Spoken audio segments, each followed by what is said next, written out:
అధికారికంగా చాకలి ఐలమ్మ జయంతి వేడుకలు 26న ప్రభుత్వ కార్యాలయాల్లో చేయాలని ఉత్తర్వులు. గ్రేటర్ వరంగల్లో నీటి వనరుల పరిరక్షణపై ఫోకస్. చెరువుల ఆక్రమణదారులకు త్వరలో నోటీసులన్న మంత్రి.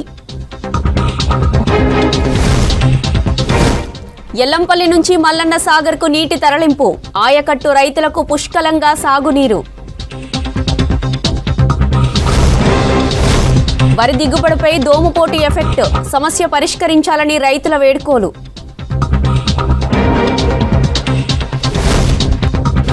బంగాళాఖాతంలో కొనసాగుతున్న అల్పపీడనం.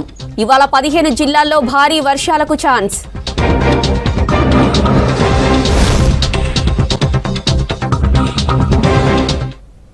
వరంగల్ నగర అభివృద్ధిపై సీఎం స్పెషల్ ఫోకస్ చేశారని చెప్పారు మంత్రి Konda Surekha.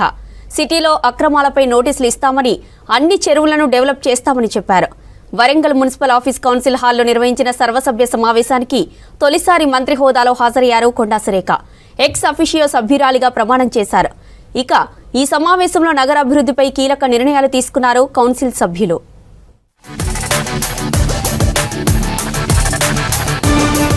Warangal municipal office council హాల్లో గ్రేటర్ వరంగల్ సర్వసభ్య సమావేశం జరిగింది. మంత్రి హోదాలో తొలిసారిగా జీడబ్ల్యూఎంసీ కౌన్సిల్ సమావేశానికి హాజరయ్యారు మంత్రి కొండా సురేఖ. ఎక్స్ అఫిషియో సభ్యురాలుగా ప్రమాణం చేశారు.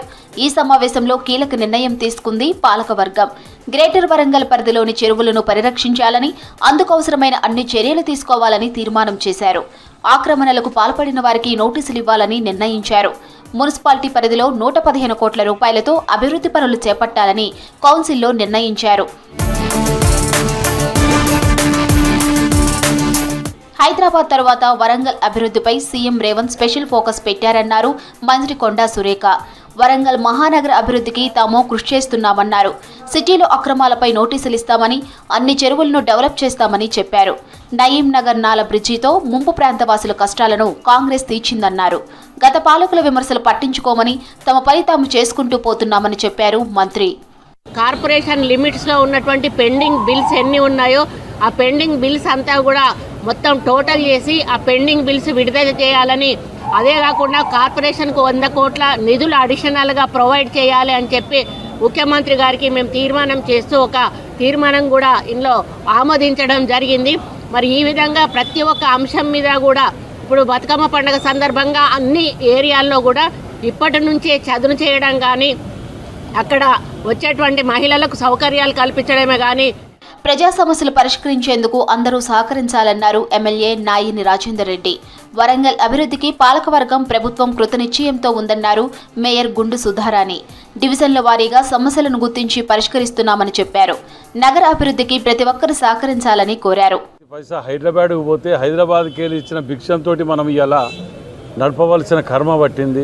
గతంలో కూడా కాంట్రాక్టర్లు టెండర్ పిలిస్తే పోటీపడి వచ్చేవాళ్ళు ఇవాళ టెండర్కు రావట్లేదు అని అంటే, ఎలక్షన్ల ముందు వాళ్ళ స్వార్థాల గురించి 50 కోట్ల కొబ్బరికాయలు కొట్టిన నగదు 2 కోట్లు ఉంటే 50 కోట్ల కొబ్బరికాయలు కొట్టి ఒంటెద్దు పోకళ్ళు పోవటం, ఎవరి మాటలు కార్పొరేట్ల మాటలు వినకుండా ఉండటం. ఇవాళ చూడండి, అన్ని పార్టీల కార్పొరేటర్లకు అవకాశం ఇచ్చిన వారి సమస్యలు మాట్లాడినాం. మేము ఏమి చేయబోతున్నామో కూడా ఏం చేసినామో చెప్పినాం, ఏం చేయబోతున్నామో కూడా చెప్పినాం. 15th ఫైనాన్స్ గ్రాంట్స్ ఉన్నాయి. ఆ గ్రాంట్స్ టైడ్ అన్టైడ్ గ్రాంట్స్, వాటిని కావాల్సినటువంటి పారిశుద్ధ కోసం ఏర్పాటు చేసినటువంటి పరికరాల కోసం, అదేవిధంగా స్టాంప్ వాటర్ డ్రైన్స్ ఎక్కడైతే అన్ని నియోజకవర్గాల్లో అవసరం ఉన్నాయో వాటిని మేము ప్రతిపాదించడం, తీర్మానాలు చేసుకోవడం జరిగింది. గౌరవ కార్పొరేటర్స్ తీసుకొచ్చిన సమస్యలన్నిటిని కూడా కూలంకషగా అందరూ కూడా మాట్లాడినవన్నీ కూడా తీర్మానాలు చేయడం జరిగింది. నయీం నగర్ నాలాపై ఇన్ టైంలో బ్రిడ్జి నిర్మాణం పూర్తి చేయడంపై సీఎం రేవంత్ ఎమ్మెల్యే నాయిని రాజేందర్ రెడ్డికి కృతజ్ఞతలు చెబుతూ కౌన్సిల్లో తీర్మానం చేశారు.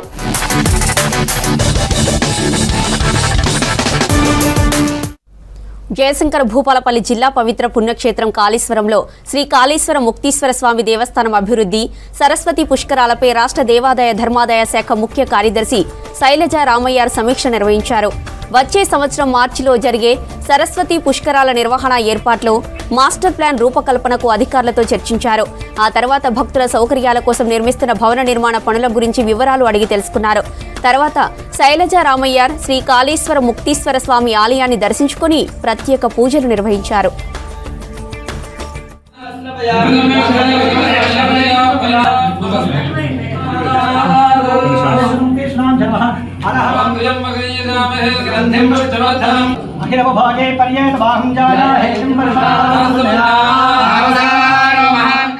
జియోగ్రాఫికల్ ఇండికేషన్ ట్యాగ్ పొందే వస్తువుల జాబితాలో చేరేందుకు పోటీ పడుతున్న వరంగల్ చపాటా మిరపకాయ ఇప్పుడు అందరి దృష్టిని ఆకర్షిస్తోంది. దేశంలోని అత్యంత తీపి మిర్చి రకంలో ఒకటైన వరంగల్ చపాటా మిరప చేరనుంది. ప్రత్యేక మిరప కోసం జిఐ ట్యాగ్ పొందేందుకు చేస్తున్న ప్రయత్నాలపై స్టోరీ.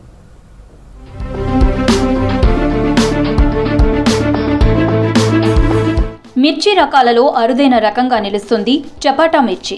ఉమ్మడి వరంగల్ జిల్లాలో సుమారు 5,000 ఎకరాల్లో రైతులు సాగు చేస్తున్నారు. సాధారణ మిర్చి కంటే పొడవుగా, వెడల్పుగా, అత్యధికంగా గింజలను కలిగి ఉంటుంది. రైతులు ఎంతో కాలంగా పండిస్తున్న ఈ వెరైటీ మిరపలో ఎన్నో ప్రత్యేకతలున్నాయి.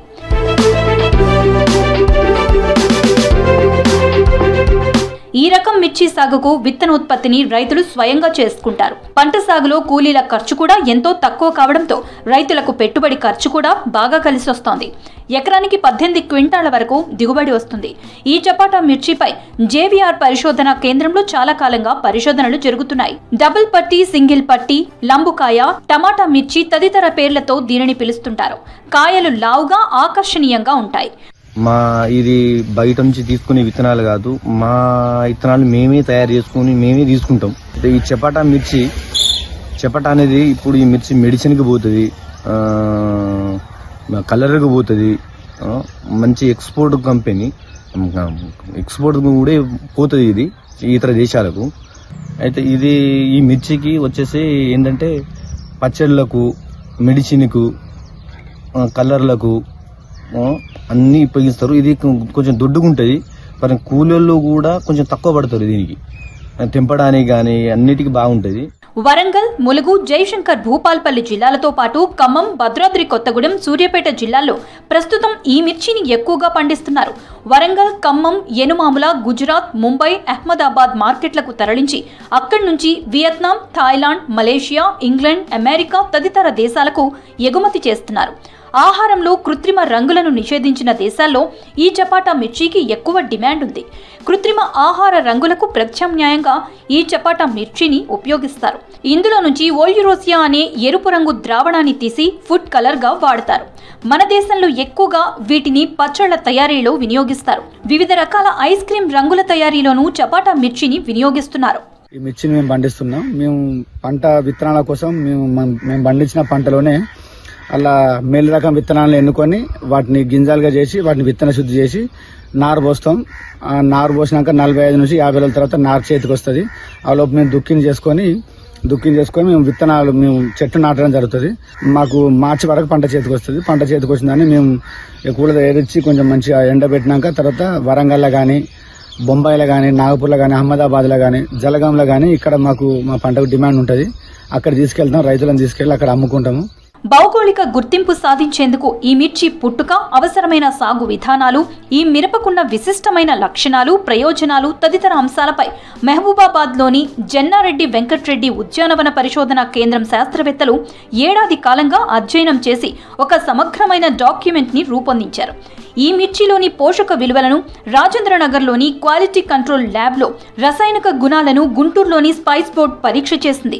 జీవీఆర్ పరిశోధనా కేంద్రం చెన్నైలోని జియోగ్రాఫికల్ ఇండికేషన్ రిజిస్ట్రేషన్ కార్యాలయంలో చపాటా మిర్చికి భౌగోళిక గుర్తింపు ఇవ్వాలని కోరుతూ ఇటీవల దరఖాస్తు చేసింది. భౌగోళిక గుర్తింపు పొందిన ఉత్పత్తులకు ప్రపంచవ్యాప్తంగా మంచి ఆదరణ ఉంటుంది. మార్కెట్ అవకాశాలు విస్తారంగా ఉంటాయి. ఎగుమతులు కూడా అధికంగా ఉంటాయి. ముఖ్యంగా ఈ చపాటా మిర్చి ఉన్నటువంటి ప్రాంతాలు చూసుకున్నట్లయితే భూపాలపల్లి కానీ, నర్సంపేట కానీ, నల్లబెల్లి కానీ, అలాగే గన్పూర్ కానీ, దుగ్గొండి కానీ ఈ ప్రాంతాలలో ఎక్కువగా సాగు చేస్తూ ఉంటారు. ఈ చపాటా మిర్చి ప్రత్యేకత ఏంటంటే కాయ చూడడానికి సైజులో మామూలు మిర్చి రకాల కన్నా కూడా సైజులో పెద్దగా ఉంటుంది. వెడల్పు ఎక్కువగా ఉండి, పొడవు ఎక్కువగా ఉండి, గింజలు దాదాపు ఒక్కొక్క కాయకి 25 నుంచి 30 గింజల వరకు ఉంటుంది. ముఖ్యంగా చూసుకున్నట్లయితే దీని ధర మిగతా మిర్చి రకాల కన్నా కూడా దీని ధరకు చాలా మార్కెట్లో అధికంగా ఉంటుంది. అట్లాగే దీనికి గిరాకీ అనేది మన దేశీయ మార్కెట్లో చూసుకున్నట్లయితే నాగ్పూర్ ప్రాంతం కానీ, ముంబై ప్రాంతంలో కానీ బాగా గిరాకీ ఉండడం వల్ల దీనికి ప్రత్యేకమైనటువంటి డిమాండ్ అనేది ఎక్కువగా ఉంటుంది. స్కోవిల్లే స్కేల్ ద్వారా చపాటా మిర్చిని పరీక్షించి చూశారు. మిగతా మిరపకాయల రకాలతో పోల్చి చూస్తే ఘాటు చాలా తక్కువ అని నిర్ధారణ అయింది. చపాటా మిర్చికి 4000 నుంచి 8000 మధ్య ఉష్ణ విలువ ఉంటుంది. సాధారణ మిర్చి రకాలకు భిన్నంగా ప్రత్యేక ఆకారం, రంగు, రుచి కలిగిన చపాటా మిర్చికి స్థానికంగానే కాకుండా జాతీయ, అంతర్జాతీయ మార్కెట్లలో మంచి డిమాండ్ ఉంది. ప్రస్తుతం ఈ మిర్చి ధర క్వింటాల్ 25,000కు పైనే పలుకుతోంది. ఈ మిర్చిని ఆహార శుద్ధి పరిశ్రమలు, రెస్టారెంట్లు, బేవరేజెస్, పచ్చళ్ల తయారీలో అధికంగా ఉపయోగిస్తున్నారు. ఈ మిరప రకానికి అంతర్జాతీయంగా, మరీ ముఖ్యంగా తూర్పు ఆసియాలో విపరీతమైన డిమాండ్ ఉంది. మార్కెట్లో అన్నిటికన్నా ఎక్కువ డిమాండ్ వచ్చేసి మన టమాటా మిర్చికే ఎక్కువ డిమాండ్. దీనివల్ల మన చాలా ఉపయోగాలు కూడా ఉన్నాయి. ఈ పౌడర్ వల్ల మనకు వచ్చేసి అన్ని విధాల, అన్ని పచ్చళ్ళకు కానీ దేనికైనా దీనికి ఎక్కువ డిమాండ్తో అన్ని విధాలా మంచిగా వాడుకుంటాం దీన్ని. ఇప్పుడు దీనికి వచ్చేసి ఈ నల్ల తమర వల్ల చాలా తగ్గిపోవడం జరిగినది. పంటను వచ్చేసి మనం అన్ని పచ్చళ్ళకు కానీ పౌడర్గా యూజ్ చేసుకుని కారం పొడిలా వాడతాము. మెడిసిన్లో కానీ కలర్లో కానీ దీన్ని ఎక్కువ యూజ్ చేయడం జరుగుతుంది. దీనివల్ల చాలా ఉపయోగాలు కూడా ఉన్నాయి. దొడ్డి మిర్చితోని దీన్ని అన్ని విధాలుగా మనం అన్ని ఎక్స్పోర్ట్ చేయడం కూడా, బయట దేశాలకు కూడా ఎక్స్పోర్ట్ చేయడం జరుగుతుంది. దీనితో మన చాలా నాణ్యత ఉన్నది. చపాటా మిర్చి భౌగోళిక గుర్తింపును సాధించినట్లయితే దీనికి అంతర్జాతీయ స్థాయిలో గిరాకీ పెరుగుతుంది. ఆహార శుద్ధి పరిశ్రమలు నెలకొల్పేందుకు గ్రామీణ యువతకు ఉపాధి కల్పించినట్లవుతుంది. అలాగే ప్రీమియం ధర పెరిగి వరంగల్ చపాటా పండించే రైతులకు ముఖ్యంగా లబ్ధి చేకూరుతుంది. గత 2 ఏళ్లలో అకాల వర్షాలు, వడగండ్ల వానలతో పంట దెబ్బతినడంతో రైతులు తీవ్రంగా నష్టపోయి పంట సాగు విస్తీర్ణం తగ్గిందని రైతులు చెబుతున్నారు. మేమే విత్తనం తీసుకుంటాం, దాని కొట్టుడు విధానం మాకు తెలుసు. అందుకు అలాగనే మేము గట్టిగా పండిస్తాం. గట్టిగా పండించి ఎకరాన 14 క్వింటల్ తీయగలుగుతాం. గాలి మిర్చికి 15,000 ఉంటే ఇది 40,000 దాకా అమ్ముతుంది. ఇది ధర కాస ఎక్కువ అవుతుంది, మాకు దిగుబడి వస్తుంది. తెంపుడు కూడా పైసలు ఎక్కువ తలిగాయి. మేము పండియగలుగుతాం. పండియగలిగినాక మాకు రేటు మాత్రం మంచిగానే పడుతుంది. 4 నెలల పంట. వరంగల్ చపాటా మిర్చికి జియోగ్రఫికల్ ఐడెంటిఫికేషన్ ట్యాగ్ లభిస్తే రైతులకు ఎంతో మేలుతో పాటు అంతర్జాతీయ మార్కెట్లో డిమాండ్ పెరుగుతుంది.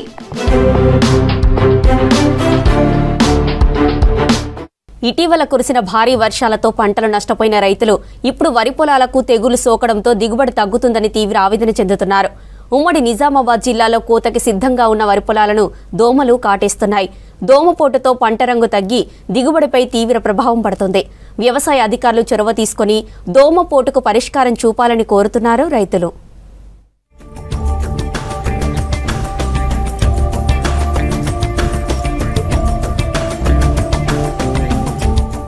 ఉమ్మడి నిజామాబాద్ జిల్లాలో కురిసిన భారీ వర్షాలకు పెద్ద ఎత్తున పంట నష్టం జరిగింది. పంట పొలాల్లోకి వరద నీరు చేరడంతో వరి నేల కొరిగి ధాన్యం రాలిపోయింది. దీంతో దిగుబడి తగ్గుతుందన్న బాధలో ఉన్న వరి రైతులకు దోమపోటు తెగుళ్లు మరింత నష్టం తెచ్చిపెట్టింది. సుడిదోమల కారణంగా ఏర్పడుతున్న దోమపోటు రోగం పంట దిగుబడిపై తీవ్ర ప్రభావం చూపుతోంది. దోమరోగం మక్కుతున్నదంటే దోమరోగం వస్తున్నది. దానికి ఒక్కసారి కొడితే 3 వద్దుల నాడు మరో కొట్టాల, మర మందుల పవర్ లేదా లేక మరి వాతావరణమా ఏమా ఇట్లనా అర్థం పోయిన సుఖ మర తయారవుతున్నది. ఇటు కొట్టుకుంటూ పోతే ఇటు తయారవుతున్నది. మేము వరి బీపీటీ వేసాము. ఇప్పుడు పొలం అనేది ఇంతుంది. దోమ ఈ వైరస్ కొత్త రకాలన్నీ రోగాలు అనేటివి రావడం జరుగుతుంది. దోమపోటు పెరిగే ఛాన్సెస్ ఉన్నాయి, ఇంకా తగ్గది. ఎందుకంటే ఇప్పుడు ఇంకా ఎండలు కొడతా ఉన్నా దాంతో ఇంకా దోమపాటు ఎక్కువనే అవుతుంది వరికి. ఈ బీపీటీ అనేది దీనికి ఏం చేయలేము మనం. దోమపాటు వస్తూనే ఉంటుంది, ఈ వేడికి ఎక్కువనే అవుతుంది. కాబట్టి కొంచెం దీని దృష్టిలో చూసుకొని గవర్నమెంట్ కూడా ఏదన్నా స్పందించాలని. సన్న రకాలకు కాటుక రోగం కొత్త కాదంటున్నారు రైతులు. తమంతా ఒకప్పుడు సన్న రకం సాగు చేసేవారమని, కాటుక రోగం ప్రభావంతో సన్నాల సాగు ఆపేసి దొడ్డు రకం వరి వేశామంటున్నారు. దోమపోటుతో పాటు కాటుక రోగం కేవలం సన్న రకాలకు మాత్రమే వస్తుందని చెప్పారు. దీనిని నివారించే క్రిమిసంహారక మందు లేదని, దీంతో తీవ్రంగా నష్టపోతామని ఆవేదన చెందుతున్నారు రైతులు.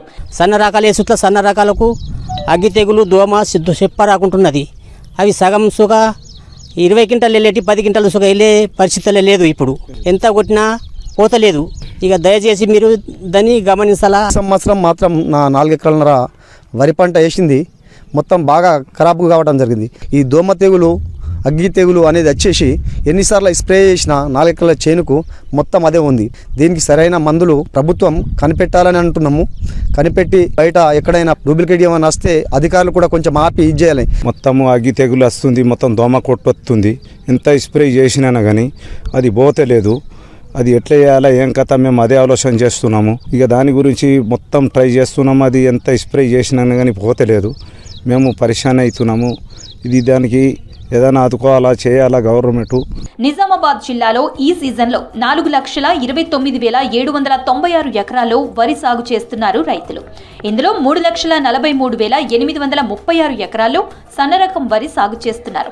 ఇక కామారెడ్డి జిల్లాలో 1,55,670 ఎకరాల్లో సన్నరకం వరి వేశారు. ఇటీవల కురిసిన వర్షాలకు పంట పొలాల్లోకి భారీగా వరద నీరు వచ్చింది. ఈ నీటిలో దోమలు తేలియాడుతున్నాయి. పంట మొదళ్లలో ఈ దోమలు రసం పీల్చడంతో దోమపోటు వ్యాధి సోకి పంట రంగు మారుతుందని ఆవేదన చెందుతున్నారు రైతులు. వైరస్కు దోమకు కంపల్సరీ దిగుబడి తగ్గే అవకాశాలు లేదు, కంపల్సరీ తగ్గుతాయి. దానికి కాస్ట్లీ మందులు ఒక్కొక్కటి కొట్టిన పట్ల 3,000 రూపాయలు అవుతున్నాయి ఎకరానికి. 17 ఎకరాలు చేస్తున్నాం. 15 రోజులు ఇప్పుడు 15 రోజుల కోతకు వస్తుంది ఇది. దాని తర్వాత మాకు దిగుబడి ఎట్లా అనేది చూసి తెలాల.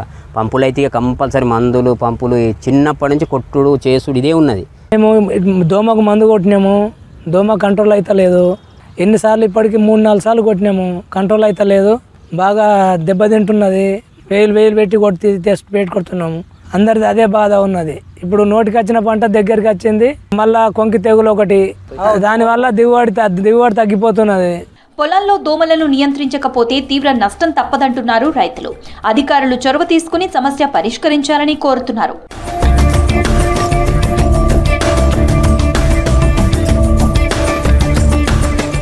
మహబూబ్ నగర్ లో కూల్చివేసిన డబుల్ బెడ్రూమ్ ఇళ్ల వ్యవహారంలో అసలు కోణం బయటపడింది. బీఆర్ఎస్ నాయకులు నకిలీ పట్టాలు సృష్టించి పేదలకు లక్షల రూపాయలకు ఫ్లాట్లు కట్టబెట్టిన విషయం వెలుగులోకి వచ్చింది. రెవెన్యూ అధికారుల ఫిర్యాదుతో విచారణ చేపట్టిన పోలీసులు గత సర్కార్లో పేదల అవసరాలను ఆసరాగా చేసుకుని అక్రమాలకు పాల్పడినట్లు తేల్చారు.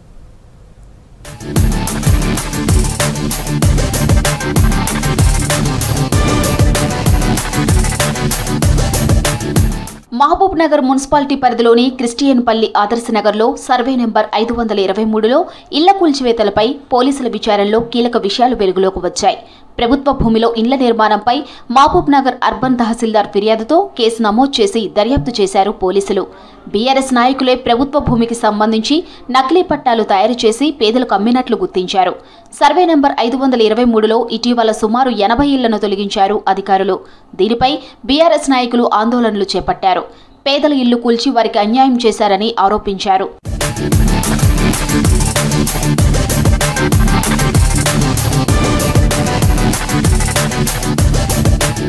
పేదల అవసరాలను ఆసరాగా చేసుకుని స్థానిక బీఆర్ఎస్ నాయకులు అక్రమాలకు పాల్పడినట్లు నిర్ధారించారు పోలీసులు. ఫేక్ డాక్యుమెంట్లు తయారు చేసి సర్కార్ ల్యాండ్లో ప్లాట్లు వేసి ఒక్కో ప్లాట్ 2 నుంచి 3 లక్షల రూపాయలకు పేదలకు అమ్మినట్లు తేల్చారు. ఈ కేసులో A1 రాయుడు, A2 దేవా, A3 కౌన్సిలర్ రాణి భర్త రాజును అరెస్ట్ చేసి రిమాండ్కు తరలించారు. వారి నుంచి నకిలీ పట్టాలు, అగ్రిమెంట్ కాపీలు, రెవెన్యూ అధికారుల ముద్ర, ప్రభుత్వ ముద్ర, BMW కార్ను సీజ్ చేశారు.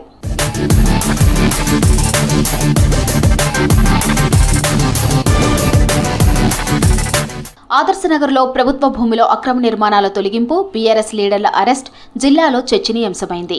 ఈ వ్యవహారంలో కాంగ్రెస్ బీఆర్ఎస్ నాయకులకు మాటల యుద్ధం నడిచింది. పేదల ఇల్లు కూల్చివేయడంపై ప్రభుత్వాన్ని ప్రశ్నించినందుకే మాజీ మంత్రి శ్రీనివాసగౌడ్ అతని సోదరుని కాంగ్రెస్ టార్గెట్ చేసిందని ఆరోపిస్తున్నారు బీఆర్ఎస్ నేతలు. ప్రభుత్వంపై ఈ ఆరోపణలు తిప్పికొడుతున్నారు కాంగ్రెస్ నాయకులు. 527 సర్వే నెంబర్ ఎప్పుడో కాదు, 2007 కాంగ్రెస్ ప్రభుత్వంలో వాళ్ళకి పట్టాలు ఇవ్వడం జరిగింది. కూలగొట్టిన తర్వాత ఒక ప్రతిపక్ష నాయకునిగా మాజీ మంత్రిగా శ్రీనివాస్ గౌడ్ గారు అక్కడికి వెళ్ళి పాపం బీదవాళ్ళు అందరూ కూడా ఇల్లు కూలగొట్టడము ఎంతవరకు న్యాయము? ఎమ్మెల్యే గారు గెలిచిన ఎమ్మెల్యే ఇల్లు కూలగొడుతుంటే ఆపేది పోయి ఏమీ తెలియనట్టు ఆయన నాటకాలు ఆడుతున్నాడు. ఇది మంచి పద్ధతి కాదు. కానీ మోసం చేసే వాళ్ళని అరికడితే మోసపోయే వాళ్ళు ఉండరు. కాబట్టి మేము చాలా స్పష్టంగా ఉన్నాం, క్లారిటీతో ఉన్నాం. ఇప్పుడు రాజకీయ నాయకుల జోక్యం ఇటువంటి దాంట్లో ఉండొద్దు అనేది మా పాలసీ, మా ఫిలాసఫీ. మేమే గుడిసెలు ఇప్పించి మళ్ళీ మేమే ధర్నాలు చేసే ప్రవృత్తి మాది కాదు. ఏది ఉన్నా స్పష్టంగా ప్రజలకు చెప్తాం. మేము చేసే పనిలో క్లారిటీ ఉంటుంది. మీడియా దృష్టికి ఏదైనా కబ్జాల దృష్టికి వస్తే మీరు నేరుగా MRO గారికి ఫిర్యాదు చేయండి. ప్రభుత్వం భూమిలో పట్టాలు ఇస్తామని మధ్యవర్తులు దళారులు చెబితే ప్రజలు నమ్మొద్దన్నారు పోలీసులు. ఆదర్శ్ నగర్ సర్వే నెంబర్ 523లో ఎవరైనా దొంగ పట్టాల ద్వారా మోసపోయి ఉంటే పోలీస్ స్టేషన్లో సరైన ఆధారాలతో ఫిర్యాదు చేయాలన్నారు.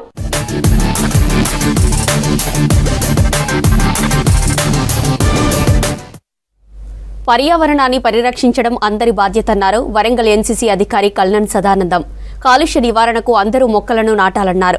ప్రతి ఒక్కరూ పర్యావరణాన్ని కాపాడేందుకు కృషి చేయాలన్నారు. అంతర్జాతీయ నదుల పరిరక్షణ దినోత్సవం సందర్భంగా ఎన్సీసీ 10వ బెటాలియన్ ఆధ్వర్యంలో క్లీన్ అండ్ గ్రీన్ కార్యక్రమం చేపట్టారు. భద్రకాళి దేవాలయం చెరువు దగ్గర వ్యర్థాలను తొలగించారు విద్యార్థులు. ఇక నుంచి అమ్మవారి చెరువు దగ్గర వ్యర్థాలు పడేయవద్దని భక్తులకు వివరించారు విద్యార్థులు.